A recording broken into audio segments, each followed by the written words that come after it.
It's the. Thank you. magic words. Good afternoon, everybody, and welcome to the October 7 meeting of the Infrastructure Task Force Committee. Can we take the roll call, please? Mr. Angeli, Present. Mr. Barnett, Here. Mr. Brabski, Here. Mr. LeBrie, Here. Mr. Lambert, Here. Mr. Partington, Yeah. Ms. Frenchco. Here. Mr. Wallace, Here. Mr. Zelman, Here. and Mamama. Present. We have a full house today. Okay, has everybody had a chance to take a look at the agenda and can I get a motion to approve the- Wait, we got a motion to approve from Roosevelt?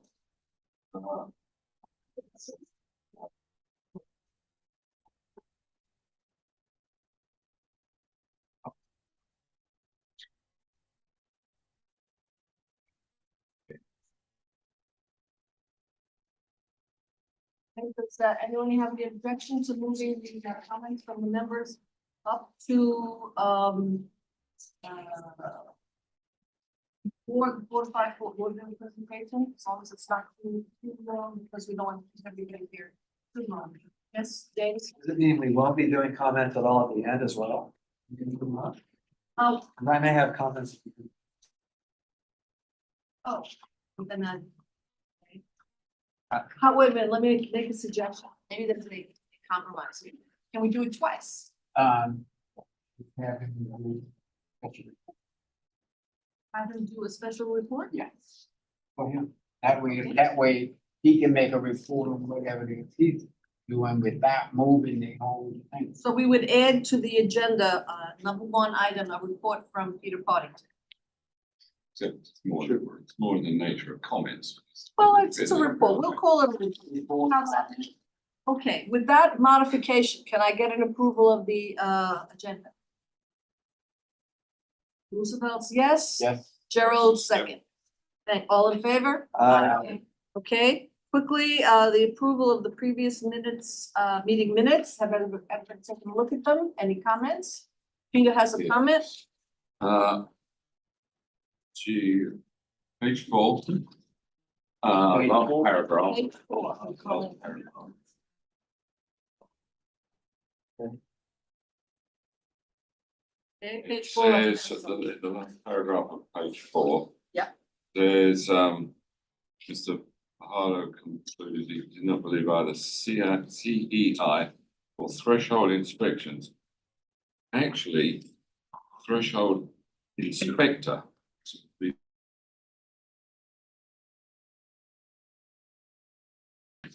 The capital T, the threshold, and it should be I, capital I for an inspector, not inspections. Wow, good on you. I'm impressed. Anything else, Peter? Not on the minutes. No. So with that correction, can I get a motion to approve the minutes? Move to approve. second, James moves, Roosevelt seconds, all in favor? Aye. Okay, we are now gonna have a special report from Peter Partington with some comments that he has. Well, they're more in the nature of questions, clarification. On the last agenda, the Public Works had an appropriation of 2.2 million for two fixed emergency generators Yes. on Riverwalk in the vicinity of Andrews Avenue. Mhm. So I'm wondering if the media is often reporting that in that area there is release of material, I'll call it that. So are those releases that are regularly seem to be reported by the media to do with the failure of the existing pumps? This is fix that.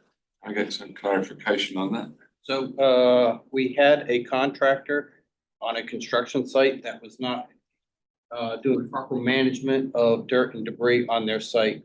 It was entering into the stormwater system because of lack of BMPs. We ended up doing a regulatory action against them to stop it, but all that stuff that was getting into the stormwater system was getting into the pump station, and every time the pump came on, it was pumping it out. It took a while for them to trace through the stormwater pipes where it was coming from, but once they did that, and they did inspections. That's when the site was shut down to get them into compliance. So these emergency generators would not have fixed that. No, these emergency generators are just in case we have a power outage to make sure that the stormwater pumps will continue working to protect the downtown area. What's a VNP? Best management practices, basically gutter buddies, controlling yeah. dirt and debris coming off of vehicles. In this case, they're doing a lot of concrete work and other actions that they gotta continually manage dirt and debris on the vehicles. Good. Yes, and the next thing, while I was looking at the same agenda, I think I saw an item to approve a development, and it had with it the standard water and wastewater capacity availability letter. But it just says the water and sewer infrastructure have the capacity to support the proposed development. I remember in the past, these letters used to spell out, city has this much capacity, this development produces so much, and there's this much left after that of the spare capacity. We used to see a little table. What are you looking, where are you looking at? I'm looking at an item, A commission agenda item? a commission agenda item. It really doesn't matter which one it is. It was 900 in Coastal Drive. But it has that standard letter that we've seen before. Yeah, but Peter, let me answer that. Yeah. I saw 900, I saw that at planning and zoning, and there was an extensive letter with all the usual stuff. So you may be just seeing, This is the letter. The letter, This but is the the letter that was backup- on the agenda, the backup had all the stuff. did it? Yes. Normally there's a cover letter and then it goes to full depth. Yeah, and it's got the little green and red chart that Showing how showed much you with is Jim bumping up, allocated. bumping up, right? All I can say is I remember being able to find that correctly associated with the commission agenda item rather than, some. And that- That's surprising Yeah, that they it's didn't there, attach it it's properly. there. And then final thing is, can we get a further explanation of what happened with GTL and the bypass line, and was working on that, drilled into the, it's not really effluent, it's the water coming from GTL. So he broke into that, and then what was coming out of GTL had to be diverted to the intracoastal.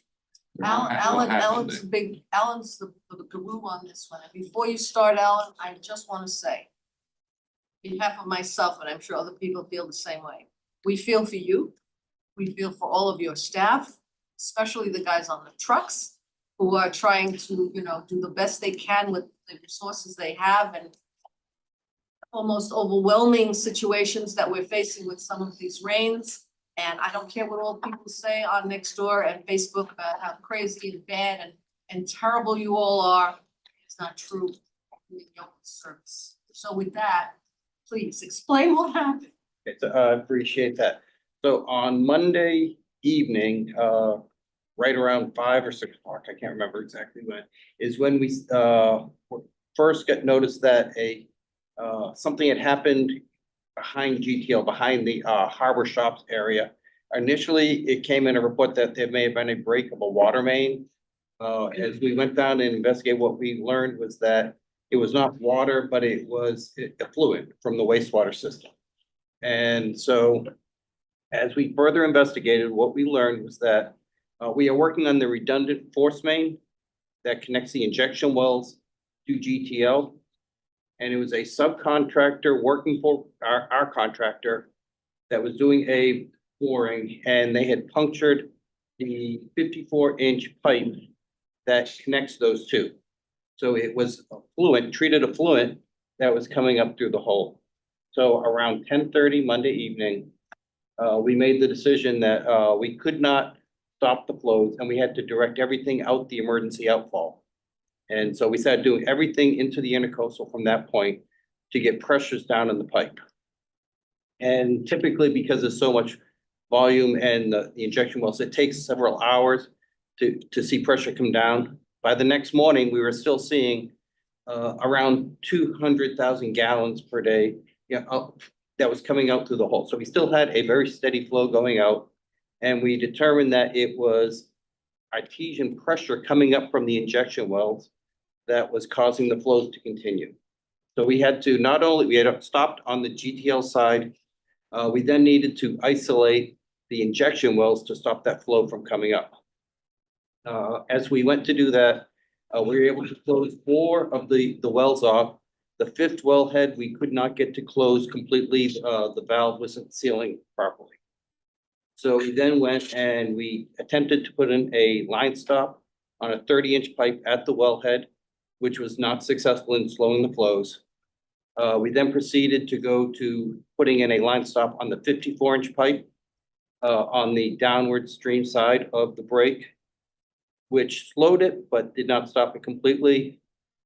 We ended up putting in a second line stop on that side, still had flows. And so Saturday morning, we went to putting in a third line stop on the upward side, closer to GTL, so we completely isolate the pipe. The entire time this was happening, we had treated effluent that was going through the break and down 20th Street to around 10th Ave.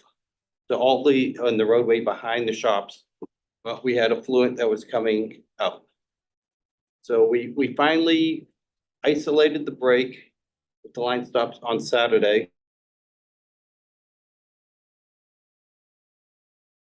On Sunday morning, and we started transitioning flows back into the injection wells between 1 and 2 o'clock yesterday afternoon. And around 4 o'clock, we had all flows back into the injection wells. So big summary, that is what happened. Wow, that was a lot of work. That closed. Yep. Now, Oh, yes. Now, Alan, the injection wells, they have multiple casements before they go down to the boulder zone, about 3,000 feet. Was there some kind of internal failure with the casings where the injection sent down and then it came back, coming back up? No, this was, Did I misunderstand no, the break happened around the intersection of 20th Street and 14th Ave, which was right, basically, just north of where the port has a lot of their tanks on the way to the injection wells, but it was not in the injection well, in the injection field at all. It was on the 54-inch pipe, probably about halfway between GTL and the injection field. I And still it- have water in my ear from my shower. And it was due to a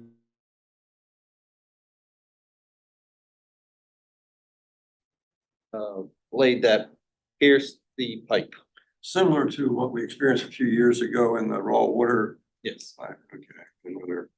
So it's treated effluent, but you still have to report that to FDEP, right? Oh, absolutely. It's treated effluent, but it's not drinking water quality.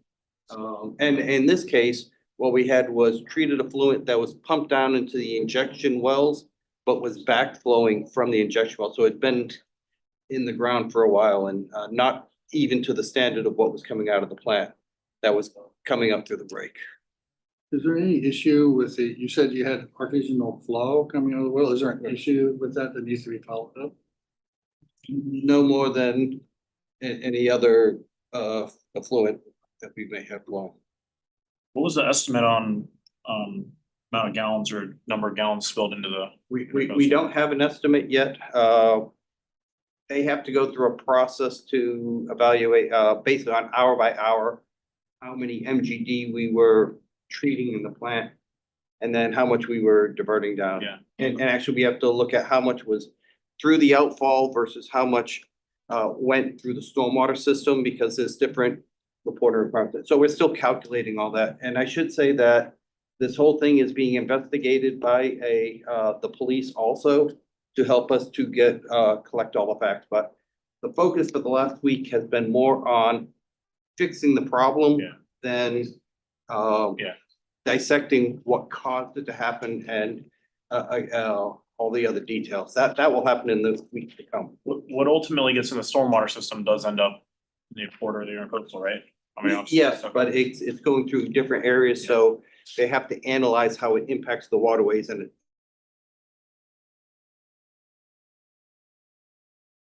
EPA when this happens, even though it's treated effluent? yes, this will fall under the consent order.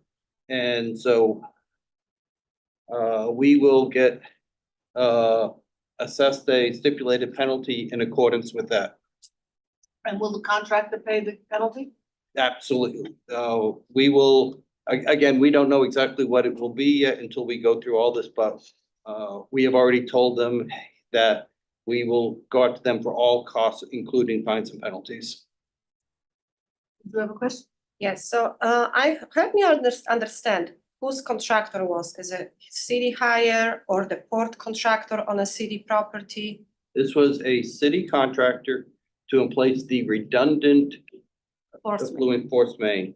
And as part of that, we had to relocate a security camera for the port. So it was a subcontract work for them, moving the pole and the security camera. That. And I understand he had a locates and maybe some soft dig or something, they had a, Again, wait, that's all stuff that the police will be investigating and we'll get a report on as far I'm as. just the thinking how we details. can avoid that, because I'm sure the city gives the locates and the GIS where the pipes are, right? In the 811 system, the city does locate for our infrastructure, all of telecoms and oil and gas, and everybody has to do locates on their own infrastructure. Mhm. So again, we're still investigating exactly when the locates were done and the circumstances on why they took the actions that they did at that time. And so, just, a local problem related to that. And when there was the flood of contaminated water behind Publix, and it all flowed into Southeast 10th Street. There's a residential development back there, Village East. They got a lot of flood water back there, and it was contaminated water. So your contractor is responsible for cleaning up that street, your contractor, the contractor Yes. is responsible for cleaning up that street and pumping out those drains, which are right now clogged with debris and a storm coming. So I understand and I certainly appreciate that the city's trucks are not gonna do that, because that contaminates the city's trucks, and we need those trucks all over the city. But when is the contractor scheduled to clean out those drains? Do you know? So from discussion with the company owner, they have hired Cliff Berry to do the cleanup. There is a meeting that was starting at 2:00 today to go over the schedule on it, and I believe you'll be seeing actions happening tomorrow morning. Again, right now, they're having a coordination meeting to talk through the cleanup. I'm sure that the residents there would be delighted to see, hear from you that you're on it. And that, we will hopefully get some relief there before Wednesday when we have the storm. I'm sure that's the plan. Yes, we have made it very clear that we need it done as soon as possible. Very good. So that's life in the big city, the gentleman and lady. Are you done with your questions? Can we move on? Thanks for the community indulgence. Okay, It was neat. okay. All right, so our very first presentation is the Fortified Court Waterville presentation that was given to the commission a few days ago. And generated a lot of comments from people, so let's hear it.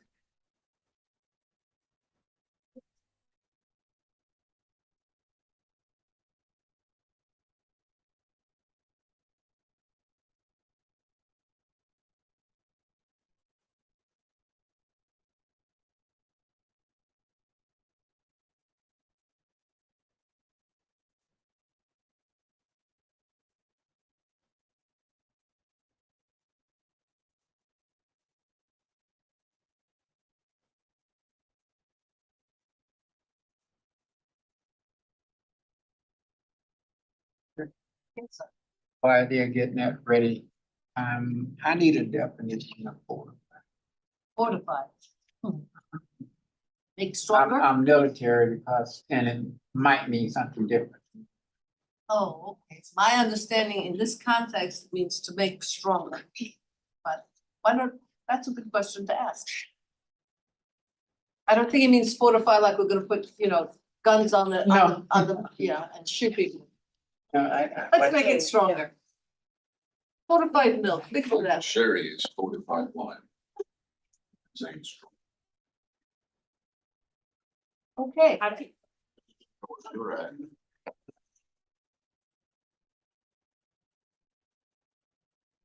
okay, all yours. And you are, darling. My name is Lucia. Hi, See ya. Lucia Medina. Let me see if this clicker works.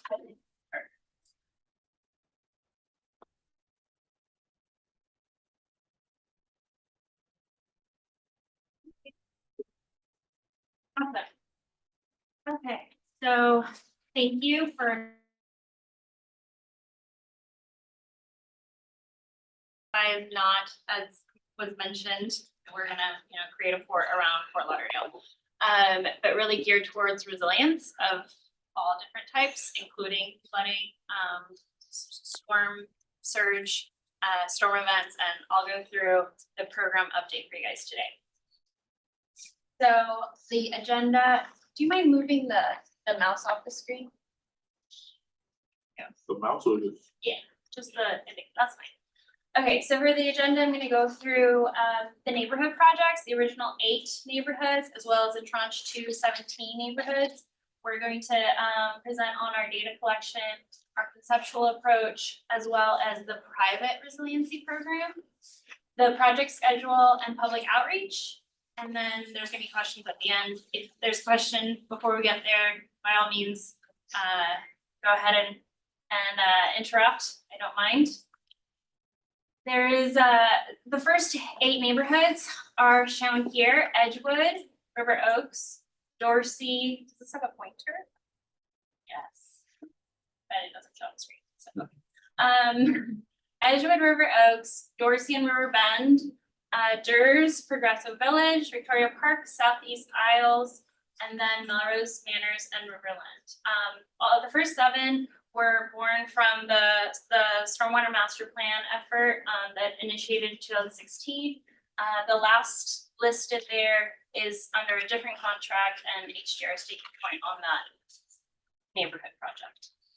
As far as the progress, we have substantially completed 2 of the neighborhoods, Edgewood and then the underground River Oaks portion of the neighborhood. And in construction are the pump stations for River Oaks, as well as Durs, and Dorsey River Bend. And then under various stages of design, we have Progresso, Victoria Park, Southeast Isles, as well as the Melrose Manors and Riverland. Not shown here are also the seawall project, the Southeast Isles seawall projects, including Merle Fog that's been completed. And then here is the listing of the 17 neighborhoods. I won't mention them one by one, but we can come back to it if we need to. We've taken these 17 neighborhoods and consolidated them into 12 projects. Those are shown here in no specific order. The consolidation of the neighborhoods was based off of proximity and adjacency, as well as characteristics of each of the neighborhoods, as far as hydrologic characteristics and the interconnections between them through the drainage infrastructure. Here you see Riverland Village that's interconnected with the Chula neighborhood, so that makes sense to have those under one project. And then phasing also considered multiple factors, including program funding and financing, the city's ability to address and manage multiple design projects, multiple construction projects at any given time, and then also project interdependence. So we've organized it so that there's 4 projects of 3 different groupings, starting in a staggered fashion in 2025, starting with the first 4, then 2027 and 2029. This will bring us to year 2034 to complete all 12 projects.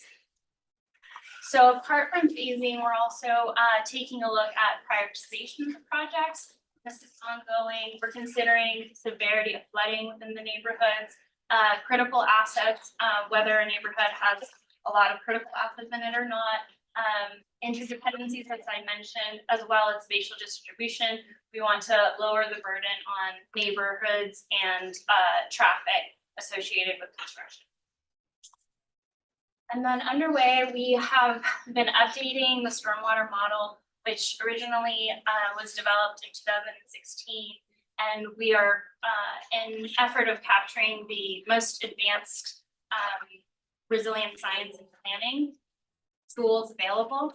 We have included not only all the infrastructure associated with the 8 neighborhoods, but also are updating the parameterization of the model to be in line with the Florida Resilient Grant Program to incorporate, increasing and more frequent storm events, incorporate rainfall change factors, future groundwater conditions, as well as operations for the management, the regional water management operations. Can I ask a question? Yeah. Is this being done in cooperation with Broward County, who is also redoing their models and so we're together on this? Or- Yes. Okay, so it's not gonna be, they're gonna have one level for the seawalls and we have another one and then we gotta go back and do theirs. We're Right. working together. Yeah, and part of the updating of the model, we are aligning with the same boundary conditions as Broward County has, and we're taking a look at results, comparing results one and the other to make sure that they match across.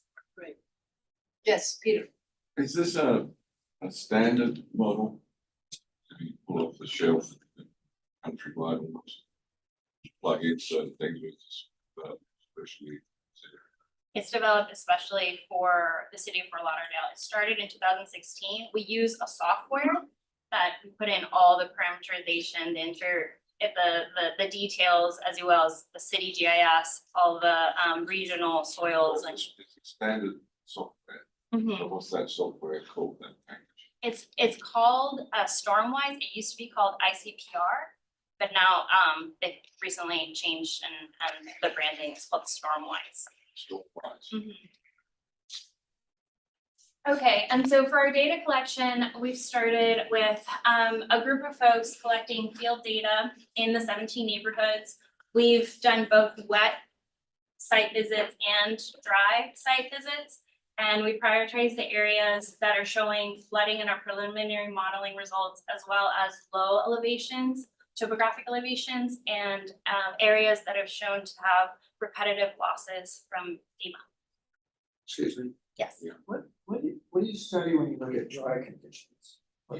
Well, we take a look at a slew of, and I'll go through it with the next slide, I believe, but. If you're gonna go through it, that's fine. but Yeah. just- I'll detail, this is just a slide real quick showing the locations of where we've been so far. Again, we have historical data before this project started. This is just within, this year that we've, tackled these 17 neighborhoods, but we have a whole bunch of pictures before then. Whenever there's a flooding event, the city collects, we collect, and all of that data has been compiled. But We have some questions. And I guess I asked staff. Staff. Is this report a result of the company that did the study after the April 2 years ago floods that we had? We had a company that came in to study the whole flooded area and to make a report. And I've never seen a report, and I'm just wondering if this is. I mean, there was a master plan back in 2016. 16. No, I'm not aware of any Yeah. report specifically related to the April 23 flood. This master plan and all the modeling efforts and everything obviously take into consideration some of the results of those flooded data, like the rainfall amount and where it flooded and where it didn't flood. But ultimately, no, this is completely independent study, model, and design parameters. So I'm not sure exactly what study or report you might be referring to. let's let her finish, and I have a whole lot of questions for you guys. Right, we have one more question right here. Yeah. You get into the detail of such as with the existing exfiltration drainage. Mm. Type of storm drained, that the groundwater is becoming higher to the surface, and therefore eventually you won't be able to maintain the 18-inch thing for the outfall or the discharge to go down through and to the groundwater. The quick answer, the quick question is, is there in your program something to replace the ineffective exfiltration drainage tanks over time as the groundwater in certain areas will get up and render the exfiltration process useless? The exfiltration trenches have an expiration date, you know, as far as sea level rise and your initial conditions coming up. And then the other part of it is too, we have a lot of II in the city. And so that in its essence, looking strictly from a drainage part of view, provides a positive thing by taking some of the groundwater. I'm saying this tongue in cheek. Taking some of the groundwater out as the II occurs.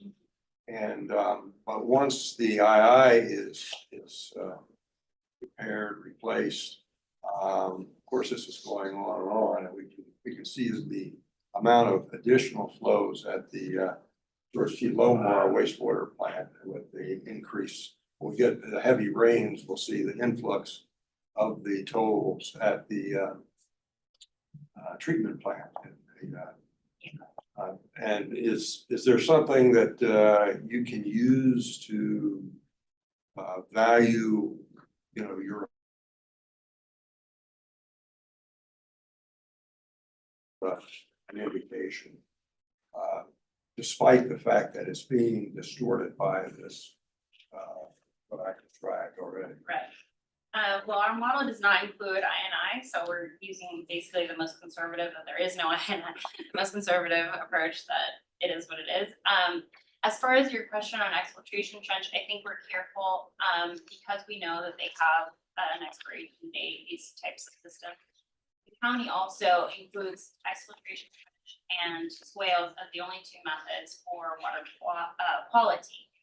And so there are certain water quality measures that we have to submit to them from a permitting perspective. But apart from that, I think that being careful to propose more exfiltration trench, making sure that that's, you know, west enough that it will continue to serve a certain significant amount of time. And in some areas in the neighborhoods that have existing exfiltration trench, those systems are generally smaller and private. And in some cases, you know, they are, all of these systems would, you know, well served to be maintained and restored in some cases. But I think that being careful where we're proposing exfiltration trench, looking at neighborhoods that have a lot of exfiltration trench and discussing the option of either replacing or lining to make sure that those systems are in effect. Keeping the residents from building up the filtration trenches so that the water can not flow and then percolate down. That's true too, as far as, and I'll discuss a little bit about the private resiliency part of this program is reaching out to the residents and having that partnership, in some cases, providing that knowledge of exfiltration trenches, of swales, saying like these things serve a purpose. So let's try to maintain that conveyance, that water into those systems to better serve the neighborhood as a whole. Okay, thank you very much. You answered my, Okay. as you're considering all these other little tidbits in there that are, could affect the results. So one of the things that I'm hearing a lot of people talking about is the fact that the drains, the street drains, the storm drains are not being cleaned and maintained. They're not doing their job. Are you looking, and I know we have a program to do that. Is that being part of this whole discussion here about, you know, the infrastructure and then there's maintenance infrastructure? And it's hard to draw that line. In some cases, we're proposing what we're calling capital maintenance, when that maintenance really serves its own project. Like when we have to clean out, you know, the siphon for Melrose Park, or we have to clean out something that really involves a much more graded effort than the regular scheduled maintenance program that the city already has. What else can I say? I think that working with the city, making sure that they know what we're doing. We know, that the private property owners know what they're doing when that scheduled maintenance is yet to occur. I think that Dr. Gassman may have a little bit more intel on how that works. But yeah, I think that speaking with the neighborhood and the residents, making sure they understand that there's certain maintenance that's regularly programmed, and there's certain maintenance that goes over the threshold that really needs its own project. And that's why part of this project is to identify where those areas occur and Where the bigger projects are, not and the have a normal everything. right, and have a mechanism to propose those capital maintenance projects as well. So I think the example of Melrose Park has a complicated system that is on either side of Broward Boulevard. Every 5 years, we are now scheduling special maintenance for that particular system. Another good example would be the downtown storm stations. Those are on a quarterly schedule for regular clean out to make sure that those are being maintained appropriately. So having a long-term maintenance schedule for some of this larger infrastructure, we are about to finish the large pump station at River Oaks. Again, that will require a different level of maintenance than we're currently providing through the city's stormwater operations team. How much money are we devoting to this maintenance, to the regular ongoing program, okay? And now these individual projects that take a more intensive. Yeah, if you'd asked me It would be very helpful for people to know. If you had asked me that question 3 years ago, I could probably have given you an answer, but as we are bringing these new neighborhoods online, that's changing the level of work that we need to do. Another project that we're currently doing is something called condition assessment of our critical assets. We are going to be cleaning all of our large pipes over the course of the next 5 years in order to be able to run CCTV cameras through them and determine the condition assessment of these large conveyance pipes. And so that, much to Lucinda's note, is that that's a specialty project for us to go through that, figure out the condition index, and from that will bear new projects to improve those pipes, et cetera. As we went into Doors and Dorsey River Bend to start that construction, we did a special clean out of the conveyance pipes to make sure that we could maximize the drainage out of those neighborhoods during the construction project. So that we weren't causing problems with their drainage while we were trying to fix their drainage. So there are these maintenance aspects, and in this moment, I cannot tell you how that is broken up in terms of how much money is going to debt service, how much money is going to capital improvement projects, how much is staying in operations, and how much is really related to maintenance. But I could get you those numbers. Total costs. Total cost, off the top of my head, I think it's about 16 million a year, but I'd have to go double check. 16 million. And that is already programmed That is each programmed, year. correct. You're doing all this work for $16 million? That's my thought process of what our operating budget is. That's not our capital budget, that's our operating budget. Right, operating budget for maintenance of the existing stormwater system. Correct. And that's the regular maintenance and a couple of these larger projects. Correct. Including the condition index, condition assessment I was just talking about. Could we get that written down somewhere? Yeah. Yeah, let me Somehow. bring the numbers back to you at Yes. the next meeting. I don't want to give you Yeah, right, no. numbers Next that are, meeting. that are not right. These are off the top of my head, and right now my head's full of a lot of things. I can imagine it is, because this is very important. People don't understand what the city is doing. And they just see a drain that's not working and they think that, you're just not doing anything, and they get crazy and they get anxious. I've been writing lots of responses today for people who've called up and said, my drain's not working, the water's sitting. Why aren't you here? Well, not just yes, why aren't you here? But the other side of that is your drain in front of your house is part of an exfiltration trench. And so it takes time for the water to percolate down. It's not just going down and draining far, far away. It's actually draining to the ground in front of your house. So people are not that connected to that infrastructure. And I wouldn't expect them to be. So we're trying to explain that as we go so that people understand why a drain might be holding water versus why a drain might not be holding water. A blockage in the drain? Sure, but if it's an exfiltration trench, probably not a blockage, it just needs some time. So How can we communicate that to the general public? Is there any way to do that? Get that? message out? To be fair, I spend an enormous amount of time trying to communicate these things to HOAs, HOA presidents, anybody who will listen. So it's a learning process. Can we do an add-on or put something on next door? Because everybody looks at that. Look what happened with our city hall, our city hall efforts, right? It's just really tough to get to people, to get them to pay attention to anything. It's easiest to provide education to people who are interested in learning. Yeah. It's not as easy to provide information to people who are not interested in listening. Well, that is true, but if there was a source, a place where we could say, have you gone to such and such and such and seen the budget? And seen what the, And again, that's all provided during budget. There's a whole transparency portal about the budget available. But I'll ask but Vicky. I can't send a normal human person to go and look at the city budget. Yeah. I can send a normal human person to go and look at a document that shows in FY 24, we spent this amount of money to clean these many drains. And that's the budget book. All of that information is in the budget book. So maybe we can have a map that we can show to the residents, which one are exfiltration trenches, which one are required maintenance and kind of, so when they're calling, they can be directed to that map and see, okay, you live in this house, you really don't have a drain that it's required a maintenance, it's trickling down, so with some definition. But also I have a question regards your budget.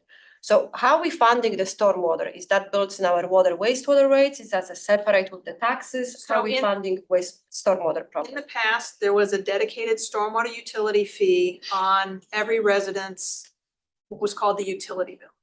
What people think of as their water bill. But the water bill also has sanitation, it has wastewater, water, and it used to have storm sewer, the storm utility fee.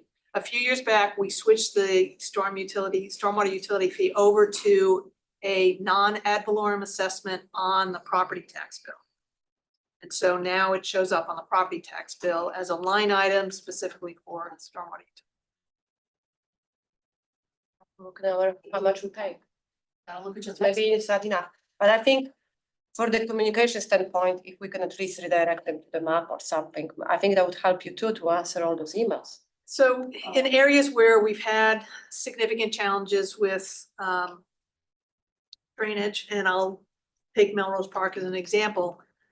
We held a evening meeting on Zoom, well advertised, so that I could walk people through what it all meant. So I could define for them what a swale was.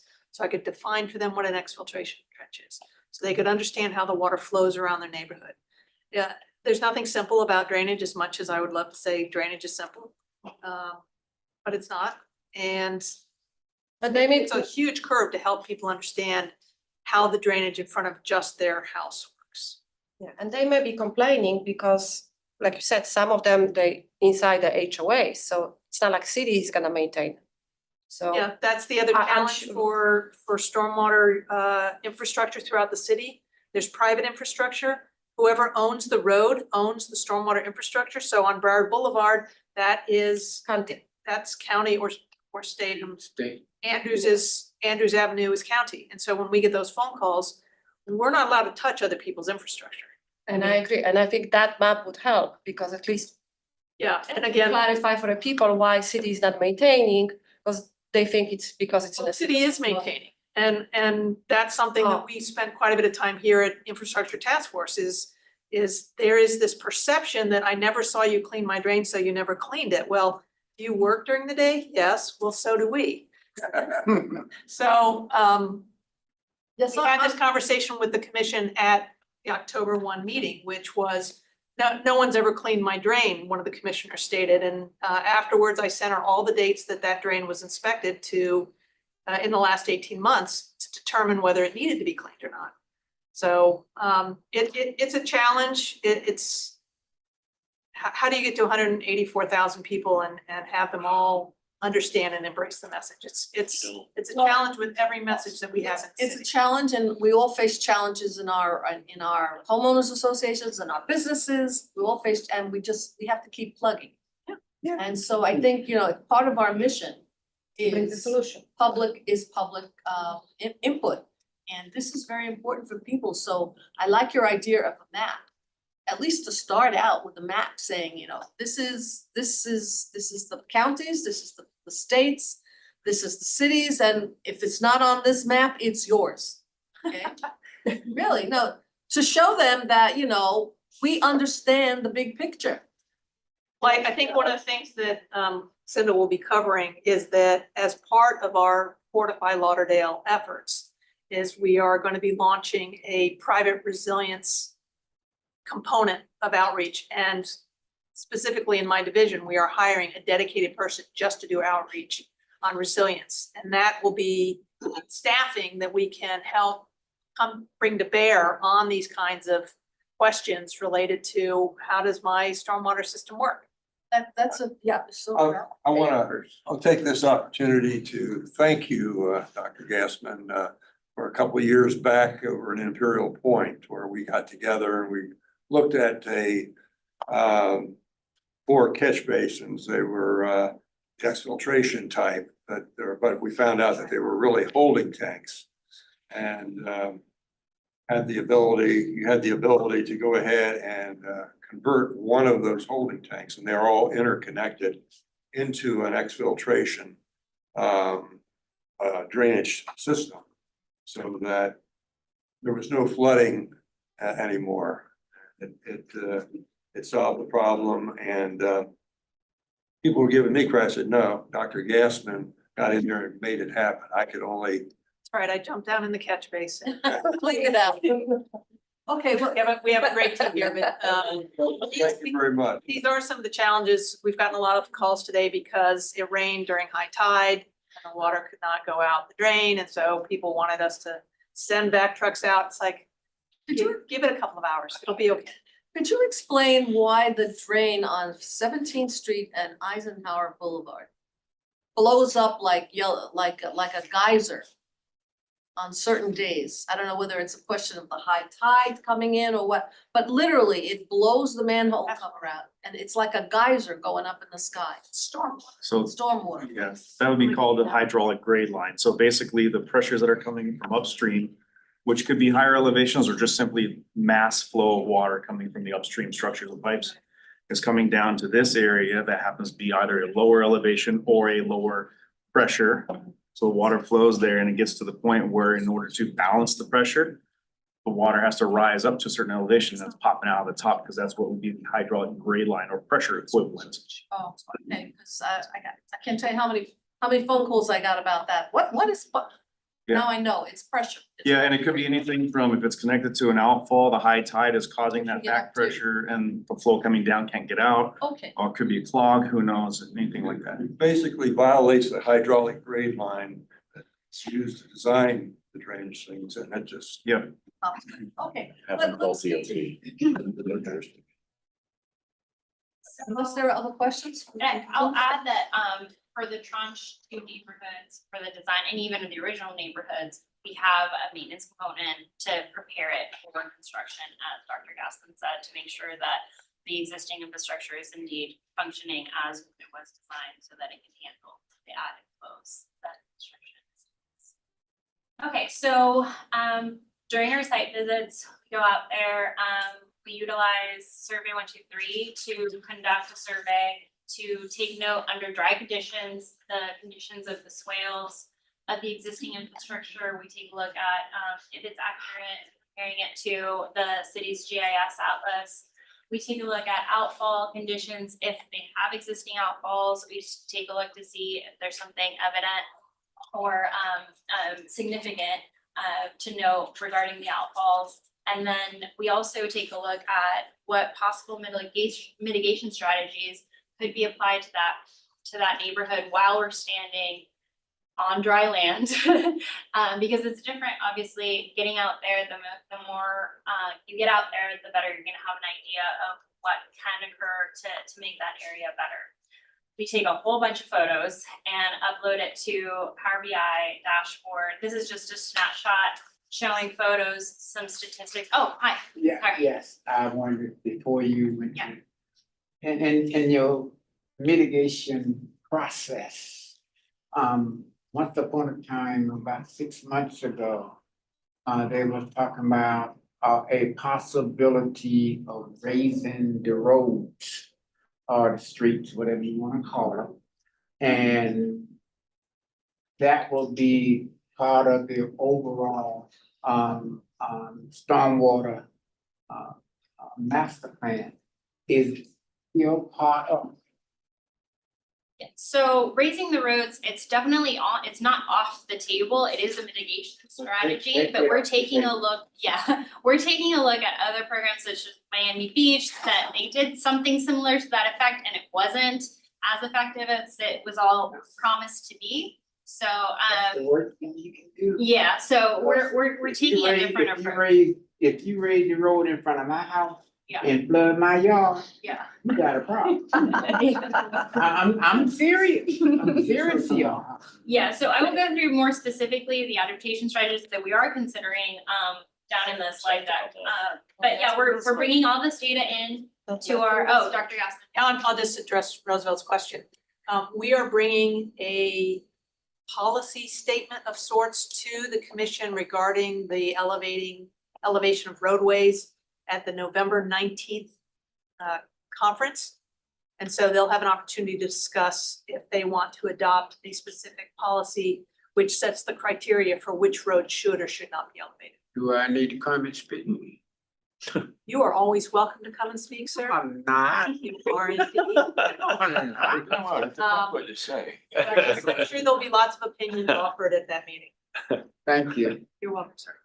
So this is a living data set that we're just building data into the dashboard with all our field visits, taking a look at, you know, the pictures as well as the data collected from the survey 123. Question.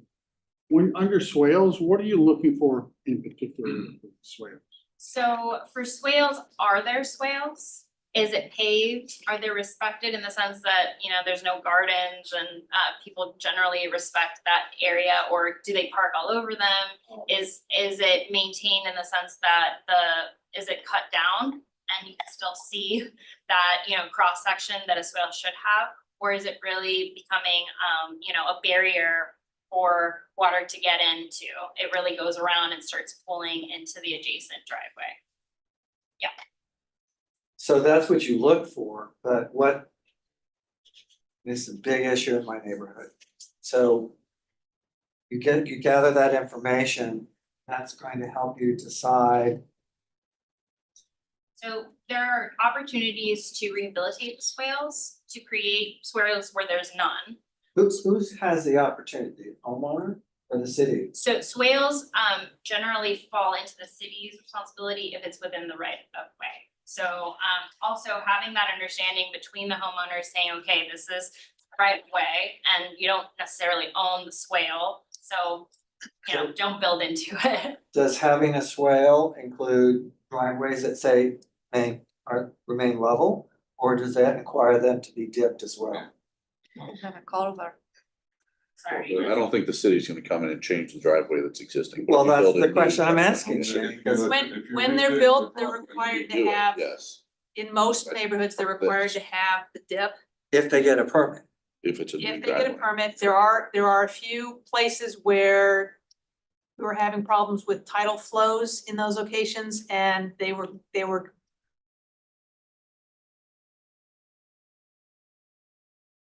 Generally speaking, the current requirement is that if you are modifying the right of way, including your driveway, that you require a permit.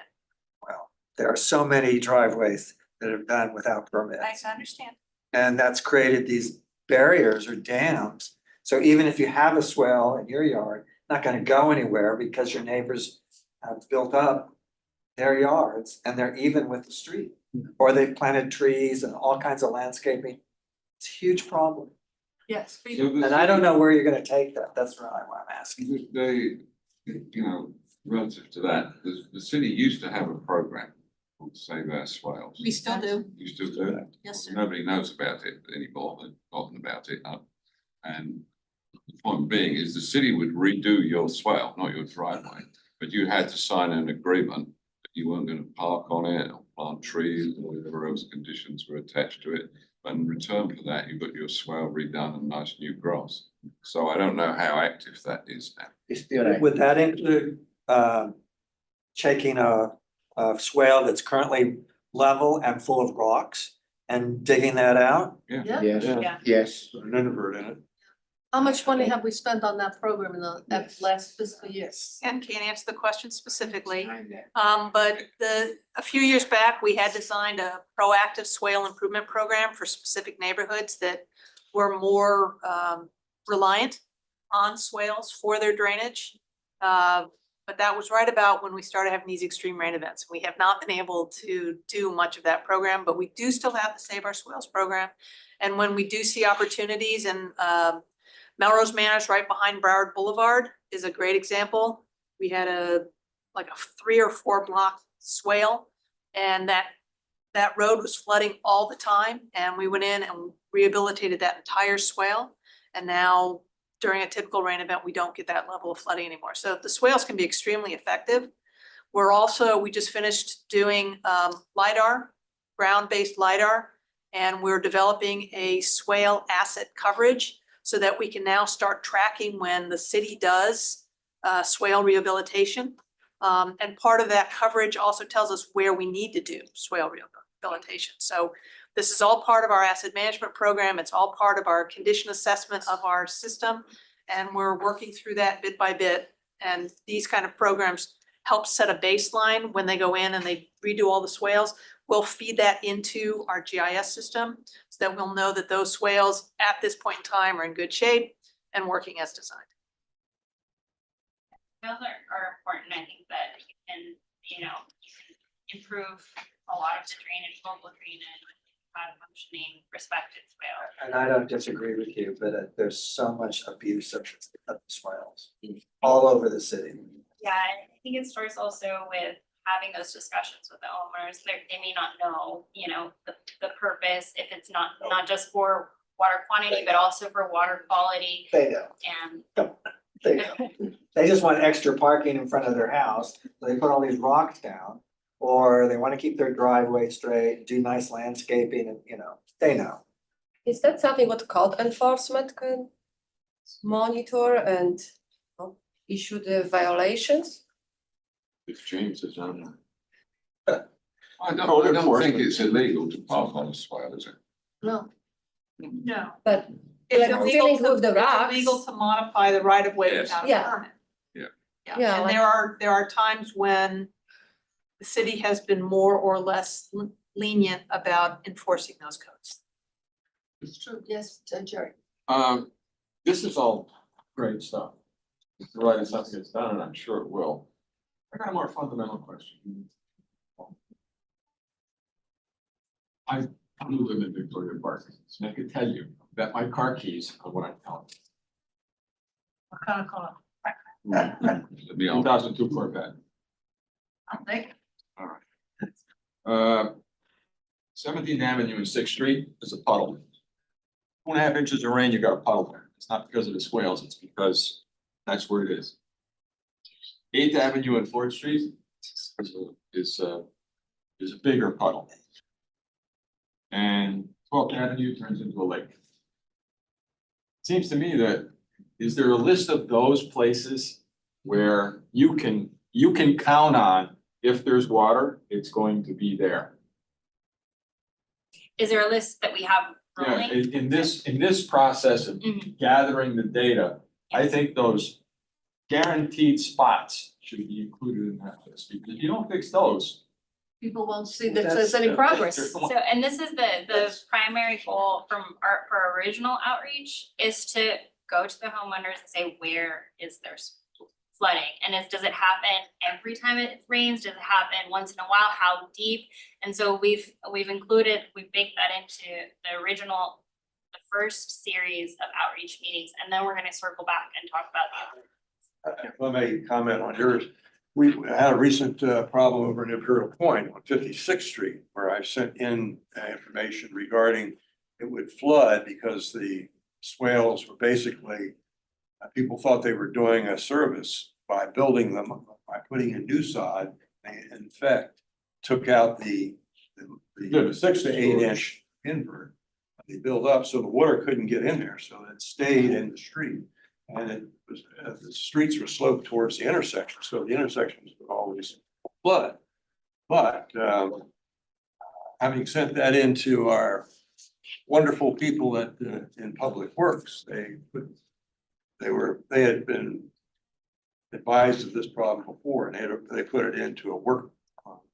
And as soon as they can get in there, I think part of the answer is to get the homeowners, the residents, realize you're not doing the city or yourself a favor by building up the swales.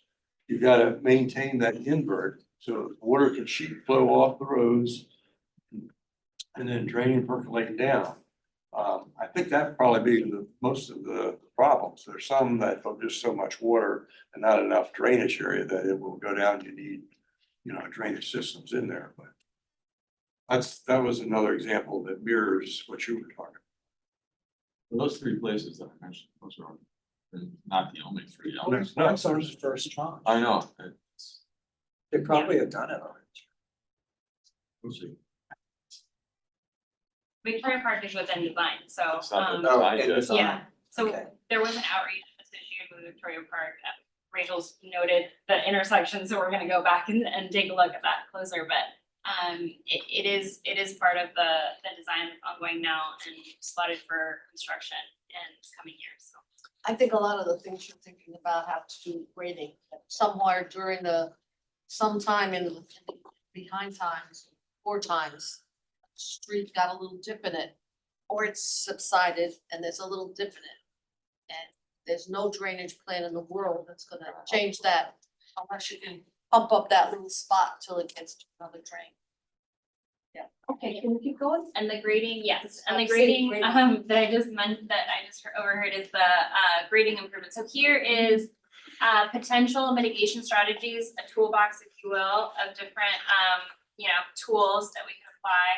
We discussed the swales, rehabilitation of the swales, grading improvements to get water conveyed to the existing infrastructure, raising and repairing of seawalls, upgrading and upgrading the existing pump stations, if there are existing pump stations, that applies to only one neighborhood. And then also extending drainage systems, increasing the pipe capacity, installing pump stations, installing tidal valves, the capital maintenance, which we mentioned, as well as the private resiliency program, and I'll go into more depth on that. in a Oh, minute. wait, before you move off of the slide, what about water storage? We're hearing a lot about that there's just not enough, no matter how big you make the pipes, the pump stations, there's no place to pump. Yeah. And then at some point, we're gonna have to be talking about water storage. I just read a wonderful article, I read it in Hoboken, took one of their parks. It turned it into a water storage structure where the water just goes and stays and then it filters. It's like a big exfiltration thing, but major. Hollywood, Boston. right, Hollywood is doing that now in one of the medians on one of their big streets. They've inverted the streets. And they're letting the water drain into the median and there's a system of water storage. I don't know if they're actually structures. Yeah. I don't see any creative Mhm. thoughts here on that. I'd love to see another blue bubble Yeah. No, about water storage. Come on, Michael, help me out here. No, Wiggle water bubble. storage is definitely on the table, maybe not on the screen, it's definitely on the table. We've discussed it as a solution to some of the opportunities in parks mostly, adjacent to water bodies that could retain water and detain water for a certain amount of hours to get us over the peak of the storm so that we can hold it back and not have it affect, you know, those low-lying communities or And as. it's also good for the waterways, you hold it back and a lot of the pollutants drop out. And then the water that quality. eventually gets into the waterways is less polluted.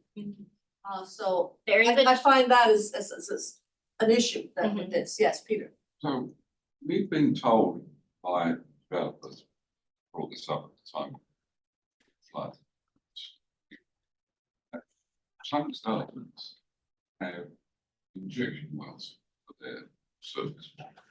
So is that another mitigation strategy? City could use?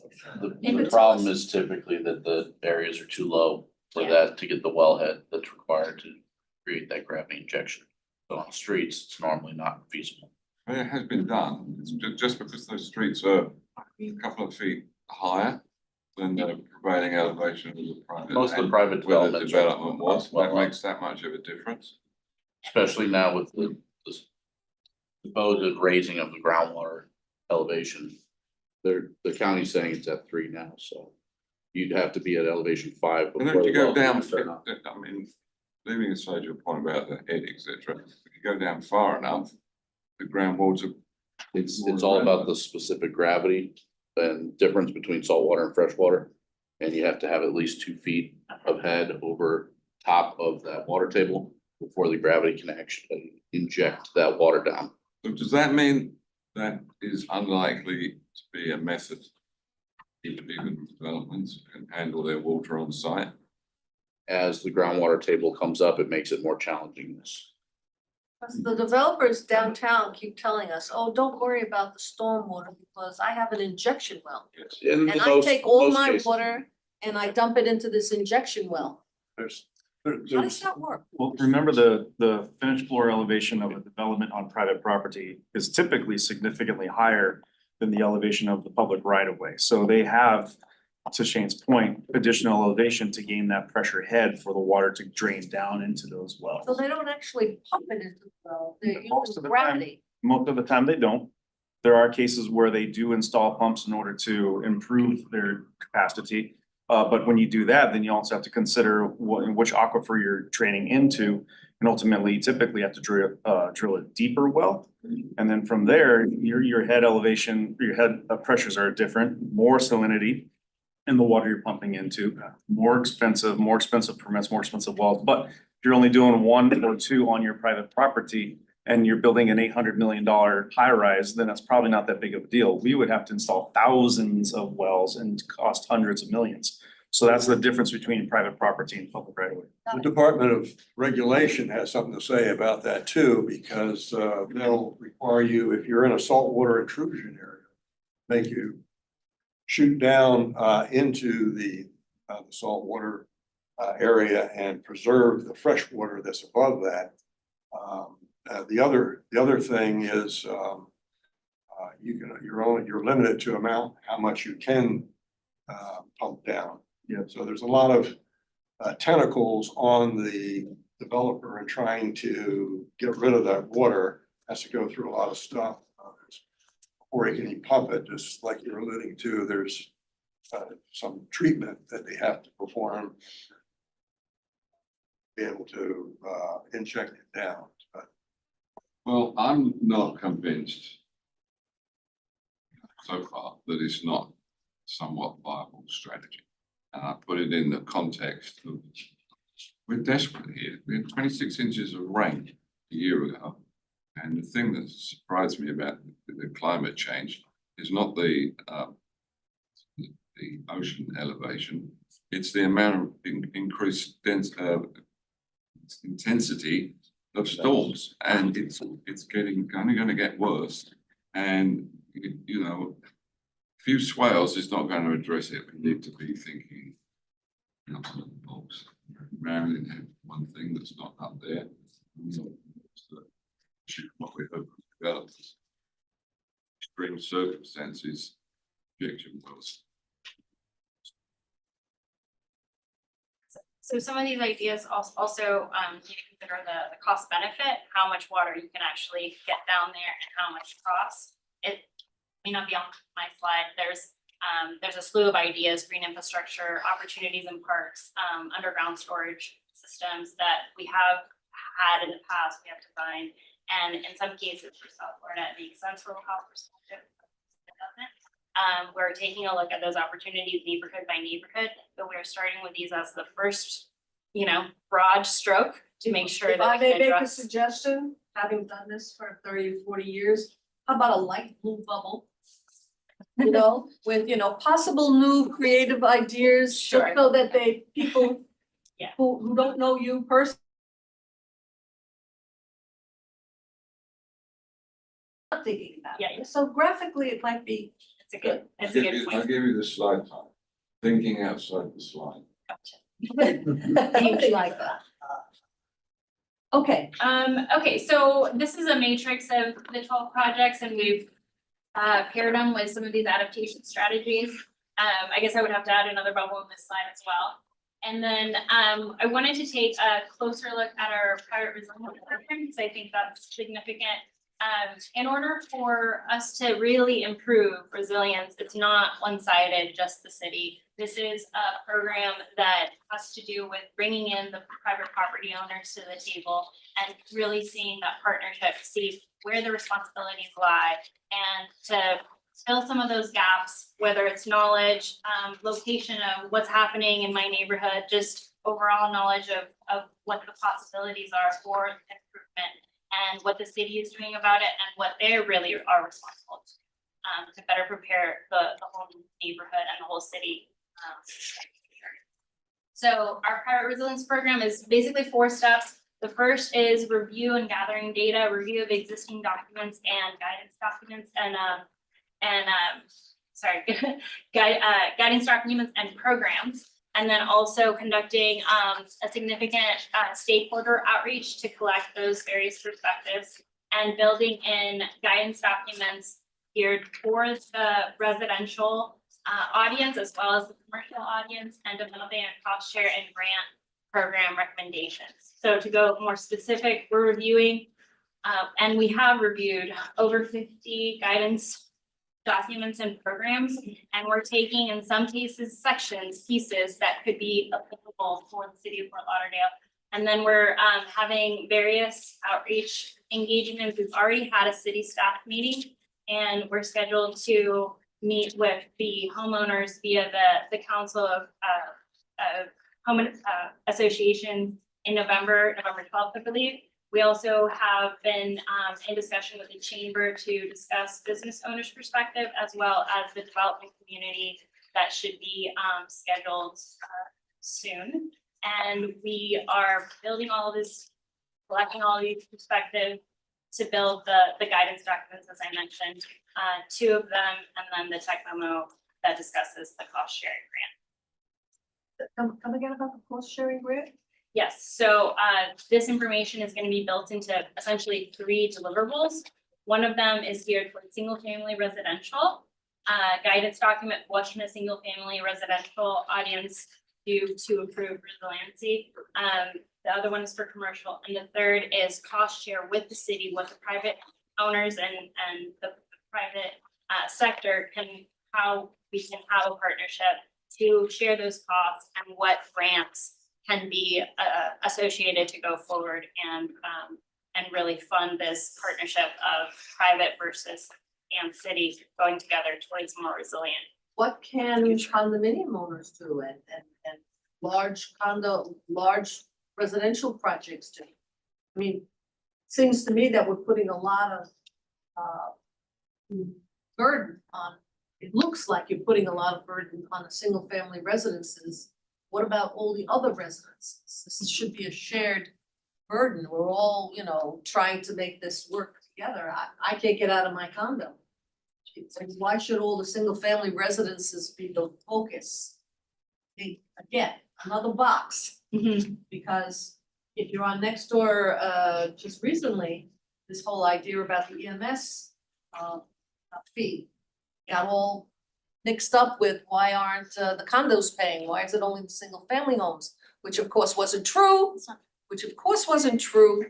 but everybody's sensitive to the fact that everybody's gotta pay. So, to me, this Yeah, doesn't show that It may everybody's. be residential, not just single family, but residential. That would be as a good. whole. Yeah. That would be good. Mhm. Yeah, because I mean, there's a lot of development, Migrant Village, how that's changed in the last 10 years. Yeah. So there's not single family homes or all these mid-level high rises. Yeah. You wouldn't know that they're being addressed In that. looking in this. Right. Gotcha. Okay, so going forward, I mentioned that these 12 shown first quarter 2025, February to be exact, for our milestone to conclude the planning, and then we're initiating staggered groups of 3, addressing 4 projects at a time, starting in 2025, 2029, and that concludes phase 2 of the 17 neighborhoods design, permitting, and construction by 2034. So this whole description of this fortified Fort Lauderdale as an acceleration of the stormwater plan really is not all that much of an acceleration. We're still not gonna have this thing done until 2034. Yeah, I think that at first seeing 2034 seems, pretty out there, but considering this is pretty aggressive. Oh, no, I'm not saying it's not aggressive. Yeah. But this has been sold as, oh, we're going to accelerate it. We're doing it the way it was gonna be done. They added. Marilyn, Anyway. if I may, to that point, is that phase 2 and ultimately 3, 4 and on beyond 10, 20-year lifespan of the master plan. The whole point was to run anywhere between 6 and 10 projects per phase. So what we had originally planned of, let's just say roughly 8 additional neighborhoods in the second phase is now more than double that. So when you say acceleration, looking at a calendar, this looks horrible. But when you consider that this calendar would have been the same calendar for half as many projects, that's where we're coming up with the acceleration. Thank you for that explanation. But also, we started the That's a good design work, explanation. we started the modeling and design work more than a year ahead of schedule. Good. So there's absolutely acceleration, and we've moved up the phase 1 stormwater projects were supposed to be spread out over a few more years, and we have now pushed them all into a very short time frame to accomplish them. And another factor of accelerating, applying that word to everything here, is a funding mechanism too, where we had planned out roughly 200 million every 5 years in bonding. We're actually pulling that in 1 year faster, and then the next bond package that we're gonna issue is planned to be what? 500. 500, so we're Flip? adding for one. A single request to pay for all of the neighborhoods that are currently in this piece. We don't currently know what the price tag is, but that was the ballpark figure that we are using to help plan and move forward and to ensure that we have adequate revenues to cover the costs, not only of the construction of these neighborhoods, but the long-term maintenance of these neighborhoods. So all told, in terms of bonding, how much have we bonded for the stormwater master plan? It's not as easy a question to answer as you might think. We split up what was initially a $200 million tranche. A portion of that is being paid through an EPA called Grant. WIFIA loan, Yeah. which is not a grant, it's a loan. We've managed to get $34 million from the state in grant funding. That's good. And then we also got in the range of 190, no, it couldn't have been that much. It had to be 98 million from a bond. So half of it we bonded, half of it we got through WIFIA, and then we've gotten this additional portion through the grant funds. So we've really only bonded about 100,000. About 100 million, 100 million. yes. And the next big bond is another 200 and then a 500, or just one big 500? We're looking for 5. Okay, yes. I just wanna ask, when we start thinking about, bond and capacity, when you go from 200 million up to 500 million, it's not gonna take you as long to reach your Bonding capacity. your bonding capacity if it would, if you're doing 2. So I'm hoping that all of this is in consideration when we start bringing on additional areas to, I guess you would say fortify. Since I don't know what fortified means. Yeah, so the budgeting process of we go through every year for water, sewer, stormwater fees, rates, right?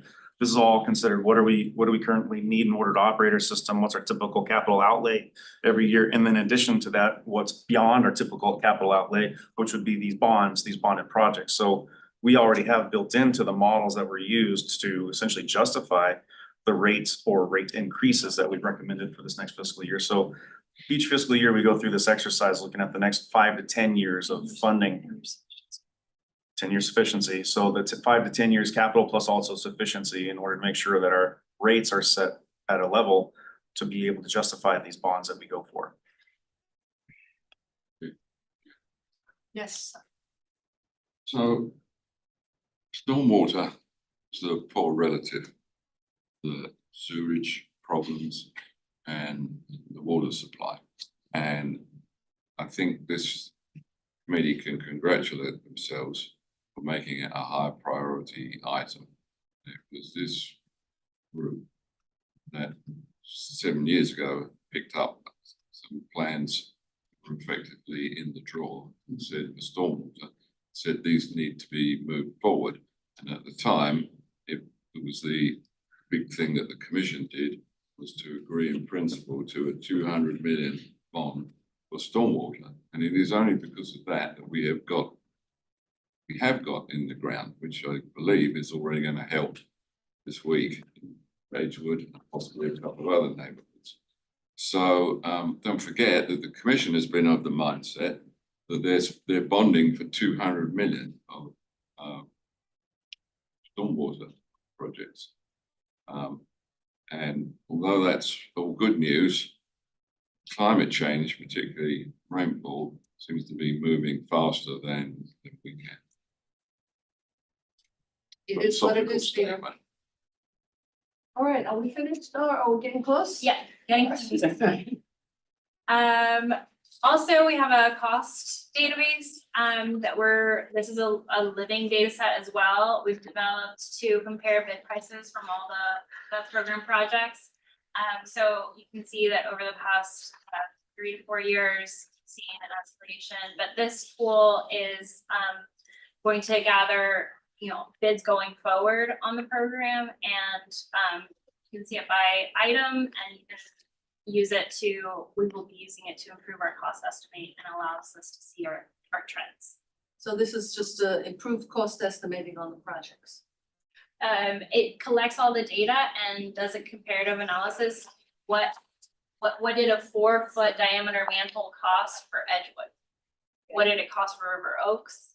What did it cost for Durs? And what did it cost for Dorsey? Why Over would that, time. why would go boom up for Dorsey? Is that That's inflation? escalation. That's just inflation. So what this tells us is the sooner you get it done, the cheaper it's gonna be. Push Yeah. price gouging. Who knows? So we're gonna fix that. Finally, so we God bless you. covered a little bit of the public outreach for the No, private it's not resiliency price portion of it, but also there's public outreach regarding the neighborhoods themselves. We're starting a series of meetings, trying to cover all 17 neighborhoods. The first meeting starting this month, putting us through the end of December. We're gonna make our rounds, collect that data set from the residents about flooding, collecting photos, videos, locations where they're seeing the worst conditions, and really trying to build in that data set to incorporate before we finalize the conceptual designs. So which neighborhoods are the first ones before the end of the year? All of the neighborhoods will be covered before the end of Oh, God, no, it's not possible. I mean, I'm in the process of scheduling it. It is possible. It's very aggressive as it needs to be, but we are in 17 neighborhoods between now and December. and We have elections, we have holidays, we have, no. these are nightly meetings. You were asking what acceleration means. What acceleration means. That's in your seatbelt. We're Erin. trying to get as many neighborhoods together as But why- possible, why do you- depending on the Why do you venues. have to go that quick? You're never gonna get in the ground on these projects in that time frame. But we need to consider those flooding. We're gonna circle back to the neighborhoods. This is the first round of meetings. Hey, But we need to consider the flooding locations in our design. That's why it needs to happen now. It needs to happen quickly. Right, So- and urban design, all those meetings, I mean, it's just, you do what you do, you. Rather than the other way. So we're getting a lot of information on what is out there, right? What's the swales like, where's the flooding? But there are certain places we've improved recently, right? What are we doing as communication to say, okay, we've improved this area and either it met our expectations and see it's better or it's not? I feel like we need to be saying the good stuff, work we're doing. And I'm not seeing where that information is going. We do have the newsletter, which is an outlet to showcase some of the progress in the tranche one or the original 8 neighborhoods. You know, talking about the substantially completed neighborhoods, but it's hard to compare apples to apples because you're not running the same storm, you know, every single storm. So the data is not comparable, directly comparable in that sense. We do have to just get a sense of the neighbors themselves and if they're seeing improvements down their street, or if, you know, for that reason, something is getting clogged up. I can Yes. comment on that. So I live in a River Oaks, and with the major flood in April, our site was already completed. The north side of 84, there was, I don't think there was substantial completion, but there was already drainage in place. The Edgewood did not have that. There was still under construction. And I see the workers, and then this major flood came in April, and there was significant difference between the River Oaks, how we got flooded compared to Edgewood. And I understand that there was some better completion of the work, mostly to complete on the north side of 84 compared to the south side. So that was at least 2 years ago. So definitely was working, but, and again, the problems are with the HOAs right now, because obviously the state road is dry, but HOA roads are flooded. But I also have a question regards, since I have a voice, regards the private new developments, and we heard the Flagler is developed, how we treating, and I understand they have to be permitted for the stormwater on their side. So they probably, instead of back in the days, they have a retention pond, but right now they're doing the wells. So are we reviewing those permits, or are we doing a cost share with the new developments? How that looks? So on-site drainage requirements for private properties and developments, that's all managed through the department's Sustainable Development Department or just Development Services I Department. gotta get the new name right. Development Services, the building department. Okay. And they do have an engineering division over there that reviews plans for the drainage connectivity on site and ultimately retainage up to a certain model storm event. Now, I can't speak for the city because I don't review those plans, but I know in a lot of other cities in the county that there's a certain rain event that is modeled on a surface, pervious, impervious. You retain up to a certain amount of water on site, 2.5 inches on 25-year storm typically. And that's what you have to be able to prove that your on-site system can handle before any water is allowed to basically drain off. I do believe that same standard is being used here. It's zero runoff, yep. And it's the You have to contain. statewide ERP have to contain 100% of the 100-year storm. 100-year. You also have to, it's codified that you have to provide off-site storage for any increase in impervious area within the right of way as well. So there's on-site and off-site. But Shane, 100-year storm, 24. It's in this area, it's about 18 inches. Yeah. Over 3 days. Well, I thought it was 3 inches in 24 hours. The or 3 inches per hour is inch a an hour. 5-year. Yeah, it's a 5-year storm. That's a 5-year storm. Isn't that, but I thought that was the standard they were applying. 5 years for roadways. So for a development, the standard is what? The development, you have to show that you are meeting that your post runoff is equal to or less than your pre-stage. Yeah. Of the 100-year and the 25-year, and then if you have parking lot, 10-year or 5-year. And that's the standard set by the state, which Broward County RED also enforces, and the city also reviews. It's all. The only problem with that is that these numbers, 10 years, 25 years, 100, they're a shifting goalpost now. Yes, I don't disagree with that. I'm sure The that, rainfall intensities have increased enormously. right, So I feel like this as part of this resilience yet, but these standards have to be looked at also. And they may not be the cities to ultimately arbitrate on, but, you know, they're all part of the problem as well. Right, and Broward County is the authority having jurisdiction ultimately. The city does apply some additional requirements, especially single family homes. And like I said, there is the criteria for the area on your half of the center line of the road to the property line on all sides. That's kind of limited what you can do now as well with the height of the roads. So it's a very difficult hurdle that, and now with the water table elevation coming up, it's making it even more difficult. The exfiltration trench is less effective when you run the route with the calculations, so you're trying to squeeze more in. The city is doing a very good job with what tools they have. And holding the developers accountable to the area in the right of way is very important.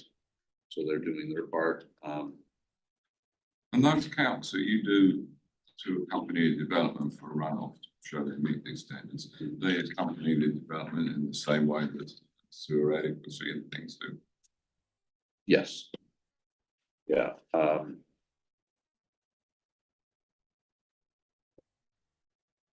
The last part you mentioned sewer, is that what you said? Well, it's just similar to sewer. We see in the letters of adequacy, you see the So- calculation on sewer. Yeah, the calculation on sewer is set by the city standards. Yeah. Um, Well, all I'm saying is, those calculations that you're talking about to assure that you're retaining the water, those are available to be seen by who's reviewing the development. yes, Possibly ultimately the public. yes, they're required at DRC level, which is all public information. They're also required at building department level. They're reviewed by the county, which is also public record. And they are included as part of that permit from Broward County RED. So all that information is available. It's not as straightforward as the sewer calculations, obviously. 'Cause No. Sewer calculations, one ERC per, it's dependent on the geotechnical report and all sorts of different factors that are site specific. But all that information is available for every project. So, on those standards, Nancy, we were, city streets were going for a 3 inches of rain. Now That's you've how our, raised it? that's how our existing system was built, Okay. was essentially a 3-inch rainfall in a 24-hour period. 3 inches. One of the things that Hazen did before they started this modeling effort was to look at how rainfall has changed and make an adjustment to what they believed is what we call a 10-year level of service, which is the average rainstorm for a 10-year period. But they've included more of the information about what kind of rainfall we've been receiving, and they've adjusted those numbers upward to include some of those more extreme events. And what is the new number now? What is the new standard? So it depends, yeah, it's all over the map, but it depends on, we're running several storms. For this effort, we're running several storms. And I brought the numbers again, I knew that somebody was gonna ask me about this. But you know, for a 100-year, it goes up to 23% more of rainfall that we're incorporating into the modeling effort. And before, the rainfall used to be at like between 17 to 19 inches, so 23% more. We're up at like 22 something. 22 inches in what period of time? 100 The 100 years for the 10-year, but we're running a suite of storms, so we do have a 24-hour, 72-hour, a 10-year, 24-hour, and a 5-year, 24-hour. Which will eventually end up in what number over a 24-hour period, which is what you have to design to, About right? 22 to 23 inches. Over a That 22 to 24-hour 23, Or a 72. that's 72. That's 100-year 72. Yeah, which is what's required Yes. to look at So what's storage. 100-year 24? Can we know that? I don't have it, It's but typically it's around similar. 14. Yeah. It might be like a couple of inches That's below that. significantly higher than the three inches in 24 hours. That's Yes, the but that's 5-year also- storm. What she's talking about is the 100-year storm. What we did with the original set of 8 neighborhoods was that we went from, and again, generically speaking, not exactly, generically speaking, our aspiration for the design work for the first 8 neighborhoods was to try to get to a 10-year level of service, which was somewhere between a 7 and 10-inch rain in a 24-hour period. That's what we tried to build for the first 8 neighborhoods. We weren't able to achieve that in every location, but that's what our aspiration was. Now that they're doing this next set, similarly, they're looking to try to get to that 10-year level of service with these new numbers. That was the very first thing that we did when we kicked this off 7 years ago, was to Okay. change our design standard requirement for roadway drainage design from a 5-year to a 10-year. And to summarize what she just said, and what Lucia's been saying, is that with the increased rainfall intensity added into our models, we're remodeling everything with those same goals, the 10-year design for the road, 100-year design for pump stations, using those higher rainfall intensities. Yes. See, this gets at something that concerns me in the way that this is presented. It's presented, you know, to the commission and possibly the neighbourhoods in a sort of a binary fashion. We're going to do X and Y and everything's going to be all right. I mean, I'm simplifying it, but whereas what I'm interested in is risk, and these numbers of the amount of rain cause flooding, you know, every 10 years on average, is kind of useful to me as a citizen, because it may mean that I'm buying this house and I can expect to get water into my house every 10 years. Whereas at the moment, it's like, we're going to do X and Y and it's all going to be all right on the night. So I need to understand the risk, and I think this frequency of storm returns is one way to get at that, because I found the whole thing fiendishly complicated, and these models, you know, you need a mathematician in on this, because they're extremely complex. There's so many different variables and they're changing all the time, and the risk is changing and increasing. But Peter, I think that the bottom line is, nobody really cares, public, about how you got to these numbers, the calculations, They don't nobody really cares. know. They don't know, and frankly, I don't care. All I know is what is the standard that they're using? And are they increasing the standard going forward? Don't you want to know, I'm buying this place, I got a chance in once in 100 years that there may be rain that floods me instead of once in 5 years. Because that doesn't count, because it's a freak storm and my living room was flooded on a freak storm. So it's important to understand that the 100-year flood is what sets your finished floor elevation. And if it exceeds that, that's when theoretically your house might. Well, yes. The road is designed, I will say every road and parking lot is designed to flood in that 100-year storm event. There's nothing that's designed to accommodate a 100-year storm event and stay dry. So that's why roads are typically designed to 5-year one day, and parking lots are designed to the 10-year one day to stay dry. It's not to say that when you have a greater storm that those roads will not flood.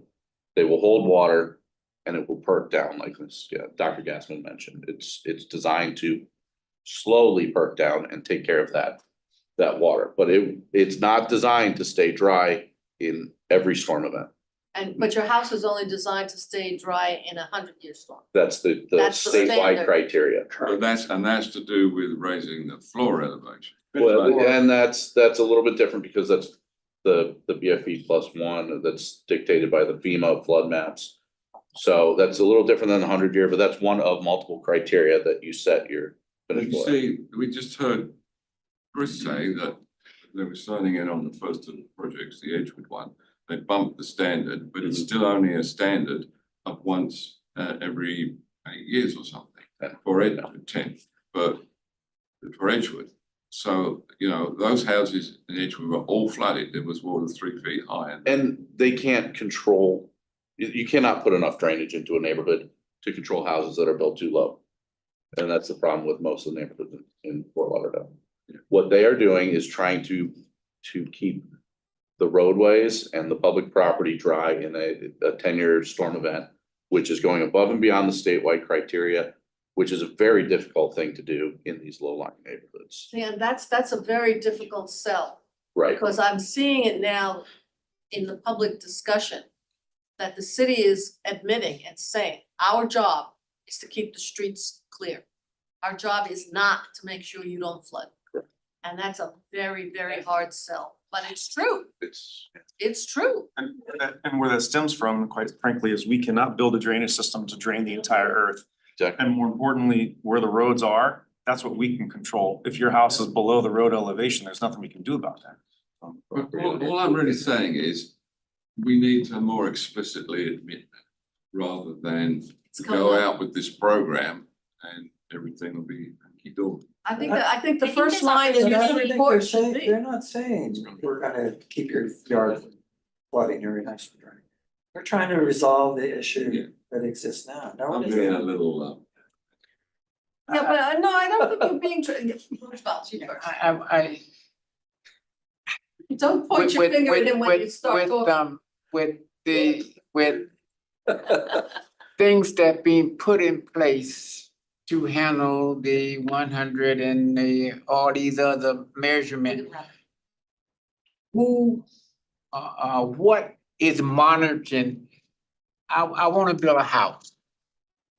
I wanna meet the standards, so you told me I had to meet the standards. Is anybody checking to see if I did?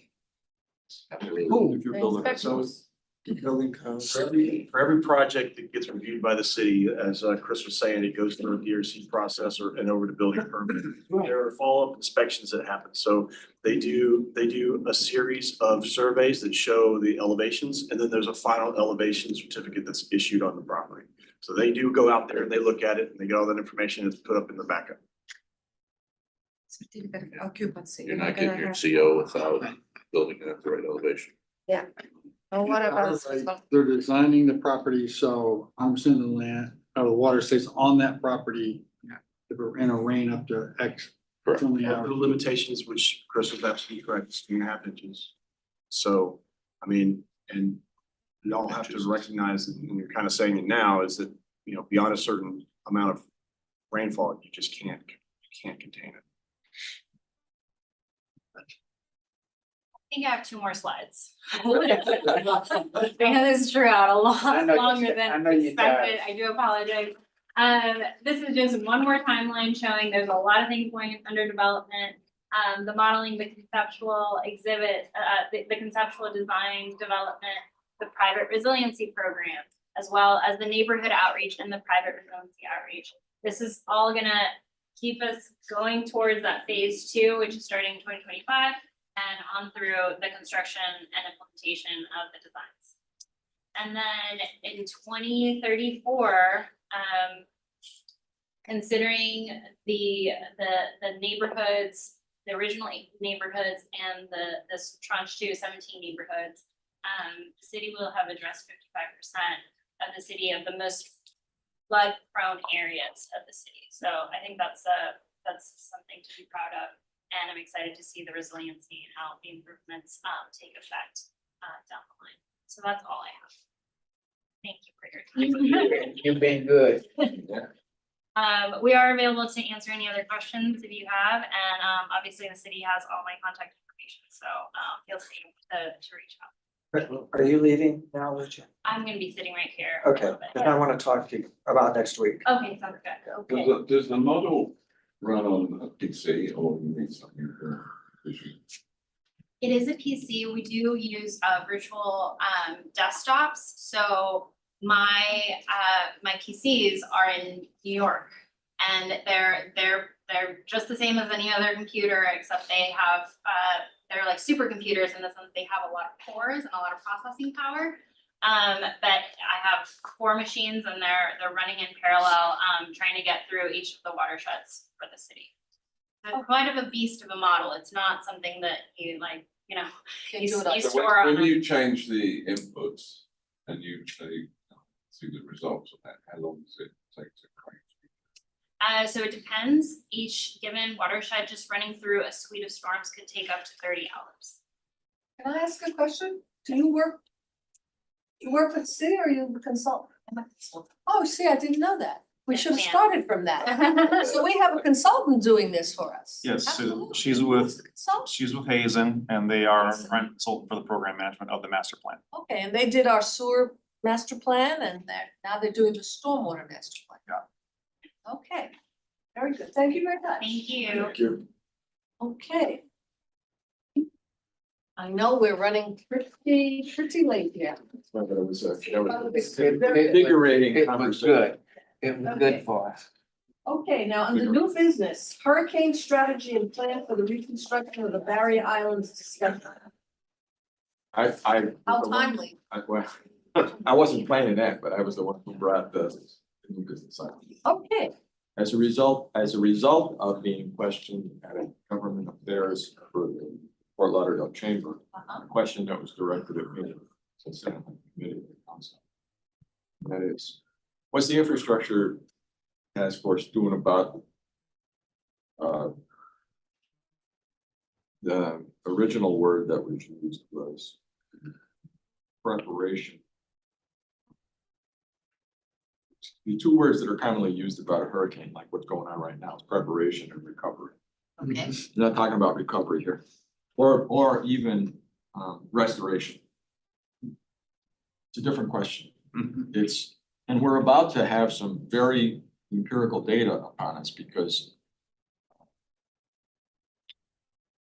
Milton is headed smack dab for Tampa, St. Petersburg. So this is the first time in quite a while where what's now a Cat 5 is going to smack a pretty major city. That has a barrier island and a bay. Same like us. So if there were the same situation were reversed and that category 5 was aimed at Fort Lauderdale Beach, besides the elbow room, what would be left standing? That will be there. And there's another whole treatise on devastation created by natural disasters such as hurricanes. That's called, it's the other R. It's not recovery or restoration, it's reconstruction. Right? It's the, do you have a plan that says, we know that this is a soft spot. And if something happens here, we're not gonna do anything, but if something happens here, here's what we're gonna do. Right, whether it's the road, whether it's the infrastructure, whatever it is, how do you reconstruct after something like this? And if you look at the, by the way, it's not that common.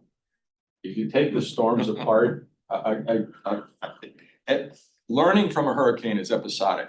You learn this time what to do or not do for next time, but they're never the same. Correct. Right? They never hit the same, well, for the most part, they never hit the same spot.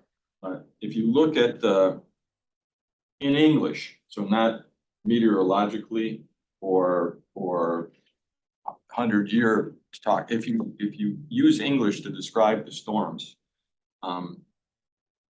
Helene was a hurricane that hit the Panhandle and was a hurricane that turned into a rainstorm that devastated Western North Carolina.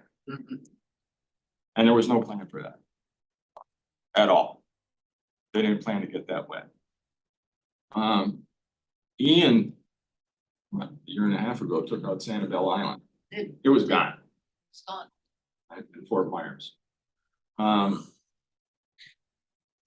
was different because it didn't go across the peninsula. It went up the peninsula.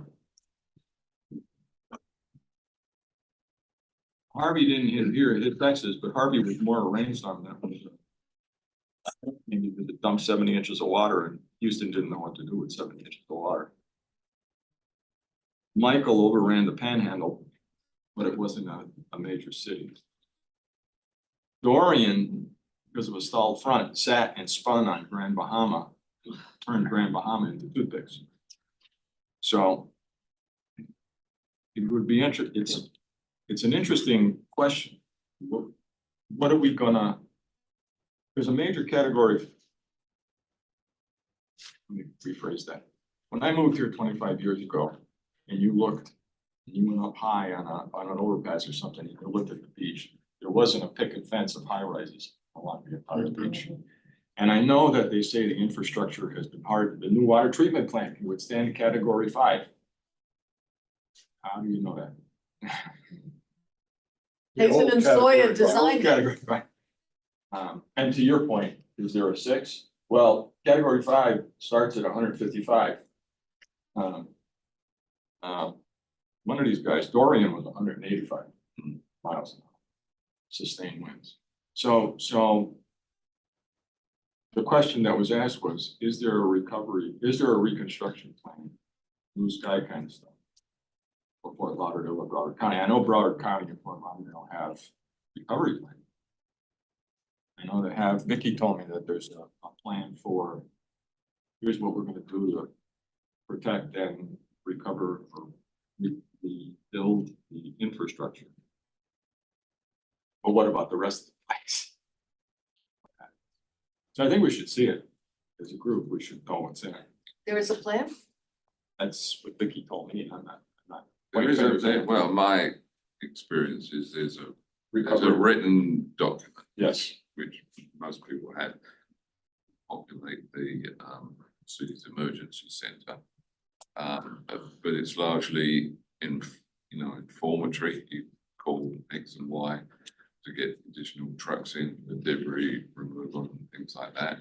But Wilma was closest to what you're saying because the power went down, cell towers went down, and water supply went out because all the trees were uprooted to pull all the water lines out.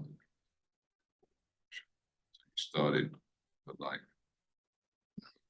literally within 48 hours of the non-existence of those, society starts to break down. So you had fights at the gas stations and stuff like that, and there was nothing in that emergency book about what to do.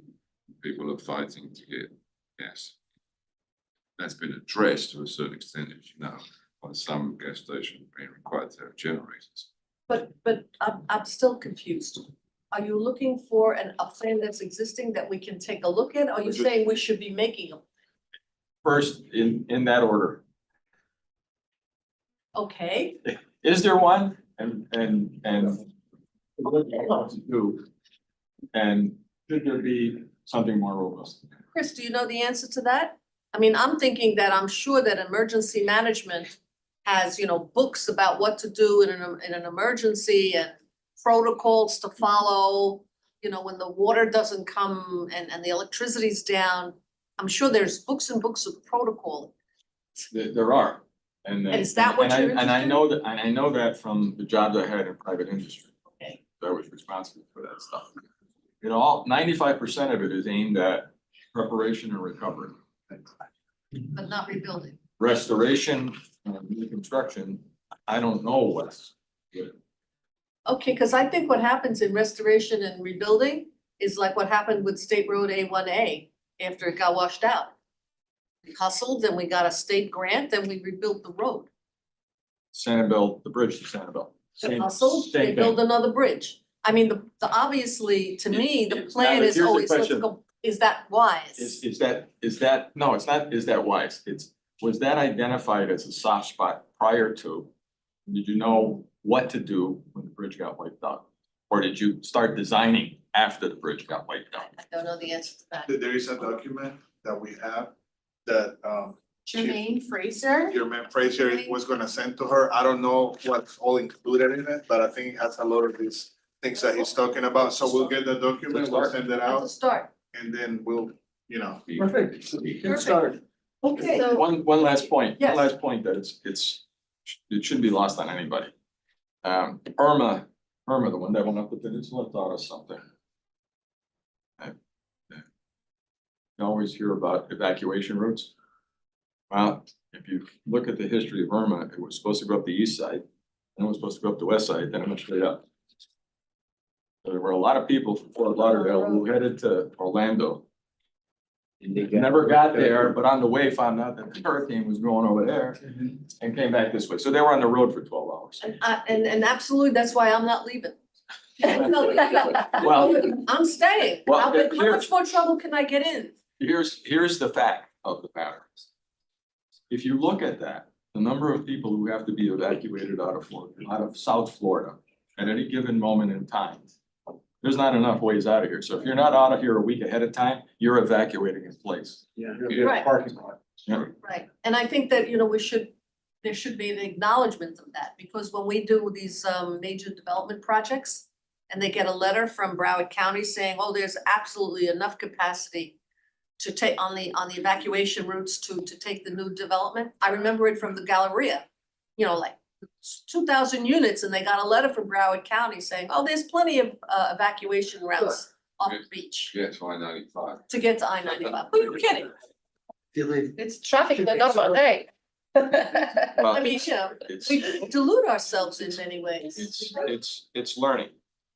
That's one of the charters of It's- our group. It's Okay. part of learning, but,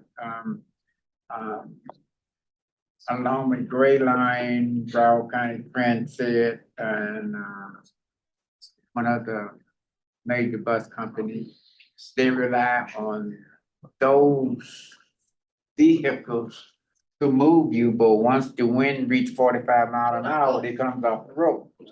Yeah, not really. So, I mean, that's why they tell you far in advance. If you're going to leave, leave now. And then they should just acknowledge that that's it. And I'm gonna be back there with you hollering, cause nobody's gonna come and rescue us. Not really. Nobody's If we could All right, only find a gentlemen, way to gentlemen. chill the Gulf of Mexico down, because that's one of the warmest Ice waters on the cubes. planet. There you go. Okay, ladies and gentlemen, we really do, since we meet here now, we really do have to be out at 4 o'clock. This Oh, is a we do? private, What? this is private space. So I think we could take a few more minutes, talk, there are public comments after. James, you said you wanted to have some public comments? I have no comments at this point. No comment at this point.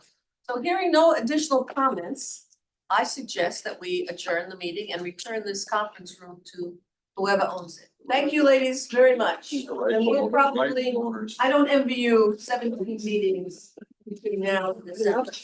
That's a